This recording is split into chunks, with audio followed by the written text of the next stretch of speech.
Hi, and welcome back to the DPAF podcast format. I wanted to talk today in this video about the economics of vaccines. Boris Johnson's been talking this week about how we need to get the entire world vaccinated. And when he said that, I immediately thought, is it British taxpayers that have to get the entire world vaccinated? Or was he referring to the international community at the G7 summit, as in we, all of these leaders, or we, the sort of international community? It wasn't really clear to me what he meant. Obviously, British taxpayers have spent a lot of money on the vaccines, and it seems now we're giving them away to other countries. And of course, if these vaccines are such a great thing, such a life-saving thing, why are we not selling them to other countries? Why aren't these other countries banging down our doors saying, please sell us these vaccines so we can survive this great threat of death?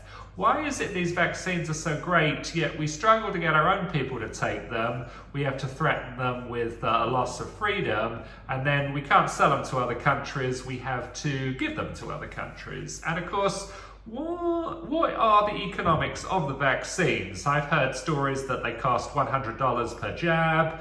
If we're going to make a push of getting the entire world vaccinated, let's say that's 5 billion people, times $100, that's $500 billion.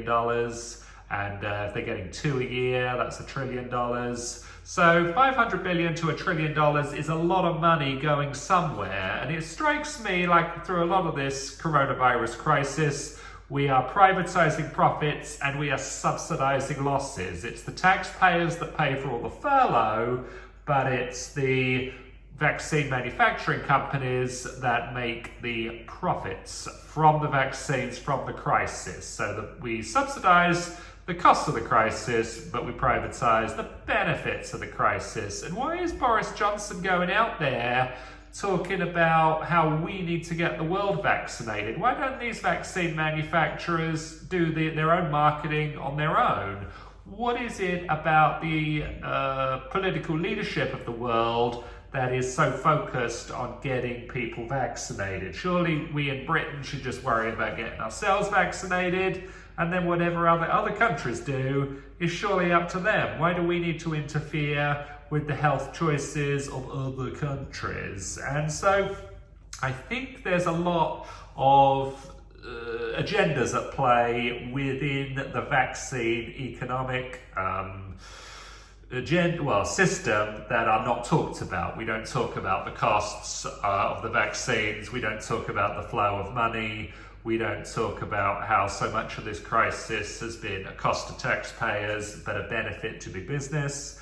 And then we also have this issue rolling around in the news about delaying the Freedom Day. We're delaying it a month or 6 months or 9 months or indefinitely. And it reminds me of the timetable of Brexit. You might remember we had the hard deadline of March 29th that Theresa May had like 2 years to prepare for, and maybe 3 years to prepare for. And of course, when we got to March 29th, we weren't prepared. So we couldn't follow that deadline. We had to push it back.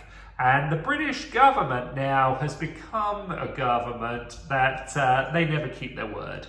And everyone knows they never keep their word. And so anytime they give a deadline, instead of saying, look, we gave this deadline to the British people, we absolutely have to honour it, they say, we gave this deadline, so as it's now inconvenient for us, now that it's achieved the political objective we wanted it to achieve, now we can push it back, now we can move the goalposts. And it is just typical of the lack of integrity that our government has, that our governing classes have. They don't feel they need to keep their word.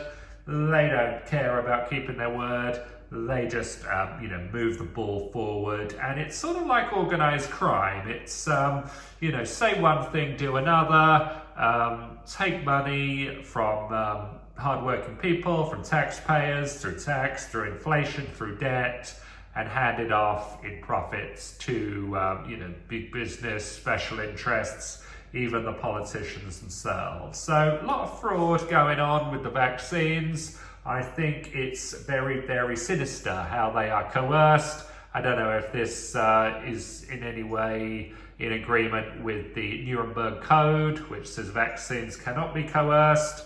There's also Piers Corbyn in the news being trashed about how, because he is disincentivizing vaccines, or he is stating his personal opposition to them, that's delaying freedom for all other people. Piers Corbyn, of course, is the person that stood up for British citizens' right to protest, which is a key part of the English Bill of Rights. And the British media never stand up for the rights of British citizens. They only cheerlead the tyranny of the British government. So I think we should, as a country, as a people, look very closely at the economics of vaccines. Where's all this money coming from to pay for them? Where is all the benefit going to profit from them? And maybe then we'll get a better understanding of the incentives for all these people to push the vaccines on people, to force the vaccines on people, and not to mention that the drug companies have total legal indemnification on any side effects from the vaccines, any deaths from the vaccines. Not that the government care about collateral damage, they're too busy saving lives from the coronavirus. You also might remember last, I think it was September or October time, the British Parliament was all set to vote on an extension to the 1984 Health Act, and there was a bunch of rebels, conservative rebels, I think led by Sir Graham Brady, the respected Graham Brady, and they were saying, look, we're not going to vote for this unless we get a cost-benefit analysis. We want the costs of lockdown and the benefits of lockdown, and then we can weigh it all up. And no one from the government produced a cost-benefit analysis, so they just sort of gave up and voted for it anyway, voted for the extension to the Health Act. There's no cost-benefit analysis that's been shown to the public since the lockdown began, and it'd be very interesting to see what the costs of lockdown are. As I've said repeatedly, I'd say they're a minimum of £2 trillion, but yet, the public and the government keep putting the wool over the eyes of the public about what the benefits to lockdown are, why we can't copy other countries that have no lockdown. And, clearly there's an agenda at play to force these vaccines on people, to limit freedom, to confiscate wealth, and it's total and blatant organised crime. So I hope you like this podcast. Please subscribe to the channel, and we'll talk to you soon.